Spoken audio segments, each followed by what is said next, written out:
അടിസ്ഥാന മേഖലയുടെ ത്വരിതമായ വളർച്ച ലക്ഷ്യം വെച്ചുകൊണ്ടുള്ള മലപ്പുറം കുറ്റിപ്പുറം ബ്ലോക്ക് പഞ്ചായത്തിന്റെ 2024-25 വർഷത്തേക്കുള്ള വാർഷിക ബജറ്റ് പ്രസിഡന്റ് വസീമ വേളേരിയുടെ അധ്യക്ഷതയിൽ വൈസ് പ്രസിഡന്റ് PCA നൂർ ബജറ്റ് അവതരിപ്പിച്ചു.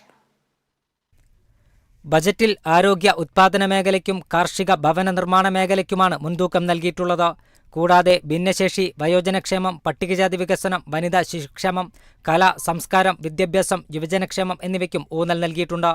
കുറ്റിപ്പുറം ബ്ലോക്ക് പഞ്ചായത്തിന് കീഴിൽ കാർഷിക അഭിവൃദ്ധിയും ആരോഗ്യ സംരക്ഷണവും ലക്ഷ്യം വെച്ചുകൊണ്ടുള്ള നൂതന പദ്ധതിയായി ജൈവരീതിയിൽ കൃഷി ചെയ്ത നെല്ല് സംസ്കരിച്ച് അരിയാക്കി വിതരണം ചെയ്യാൻ വ്യവസായ എസ്റ്റേറ്റിൽ പുതിയ സംരംഭം തുടങ്ങാൻ ബജറ്റിൽ വിഹിതം വകയിരുത്തിയിട്ടുണ്ട്. കുറ്റിപ്പുറം ബ്ലോക്ക് പഞ്ചായത്തിന് കീഴിലുള്ള മുഴുവൻ അങ്കണവാടികൾക്കും സ്വന്തം കെട്ടിടം നിർമ്മിക്കാനും അങ്കണവാടികൾ ഹൈടെക് ആക്കുന്നതിനും തുക വകയിരുത്തി.